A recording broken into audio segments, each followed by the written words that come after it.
I've always said, above 1,000 feet was tremendous. Below 1,000 feet it was a disaster from a point of view of several reasons. Most aircraft are single-engine aircraft with their undercarts came up like this. So the result was when their undercart was out, they were nice and wide. So they were very stable over rough conditions. Fine on a concrete like they have these days, all concrete runways. We had to operate on the engineers came and pushed a bulldozer, knocked a few trees down for us, and they put down what they call PSP, which was perforated steel plating on it, and that was our runway. The Spit has got this big, it's got a tail wheel. It didn't have a nose wheel like the modern aircraft have got. So when you were standing on the ground, you were like this with this big motor in front of you. You couldn't see a thing. You had to look along the side. So when we were manoeuvring to get to the runway to take off, we used to have to mechanics, 3 mechanics, 1 on each wingtip and 1 sitting on the tail. Because again, you've got this big motor in front, the slightest obstruction, and you could come over on your nose. You would kick over. You know, they sat and told you to go on or told you to wake up, you know, because you couldn't see. And the guy at the back was just to keep the back down, so as if you hit an obstruction or a bump, it didn't come up on its nose.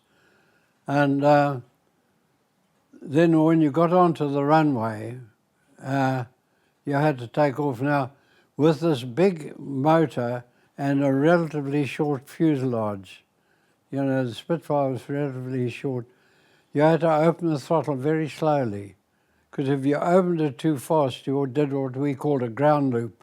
You just went off like this. So you had to open up very slowly with opposite rudder, as they called it. You had to put the rudder on to keep it straight down the runway to get it airborne.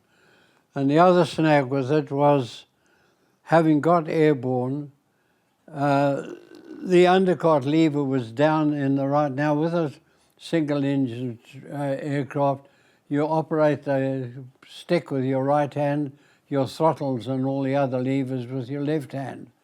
Now the moment you, in a Spit, the undercart control was way down on the right-hand side of the cockpit. So once you got airborne, you had to change hands, grab the stick with your left hand, then put your head down, grab this big lever and pull it up, and hydraulically to lift your undercart up. And with the Spit, as I say, its undercart went the wrong way. So it was narrow and knock-kneed. You know, it was very unstable. You know, when old Mitchell designed the Spitfire, the story used to go around among us that when Mitchell designed the Spitfire, some of his pals came to have a look at it, and they said to him, "Oh, it's a lovely looking aircraft. Where's the pilot sitting?" He said, "Oh, damn, I forgot about him." And you know, so everything wasn't for the comfort and the facility of the pilot. So you'll notice every Spit, if you ever see one taking off, you don't see it these days, he gets up to about 200 feet and he wobbles like this, always. That's his head going in and he pulls his undercart up. He's had to change hands, and you'll always see him wobbling a bit to take off. And, you know, as you got onto the runway, the mechanics all jumped off, you know, obviously. This particular morning, the chap on the tail didn't have time to jump off, because another thing that we had to, another trouble was, we all had radio connection with what they called commander, who had all the radar equipment. If there were any enemy aircraft, he would tell you that they were in your area. And if ever you're a sitting duck, is if you're on the ground and an enemy aircraft come in, they can shoot the hell out of you before you know what's happened, until you get airborne.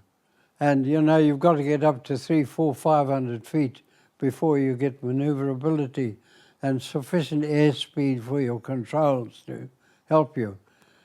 And this particular morning, old Shorty Bassan opened the throttle up on his aircraft before the chap could jump off the back. And the next thing, old Shorty said he looked in his rear, because we had a rear view mirror, looked in his rear view mirror, and there's a mechanic still sitting on the tail. And now he's up at about 100 feet. He noticed that the thing was tail heavy, you know, he couldn't, when he put the stick forward instead of the nose going down, it was battling. So he went right round the circuit. He couldn't, and landed again, and then the mechanic jumped off. So he had done a complete circuit on the tail of an aircraft, but he was lucky in the tail fin. He had his arm round it, and with the force of the slipstream, he was pinned back onto this thing with the slipstream. The story goes too that the mechanic jumps off the back, runs up to the side, to the pilot's side, and said, "Okay, you're all right, sir."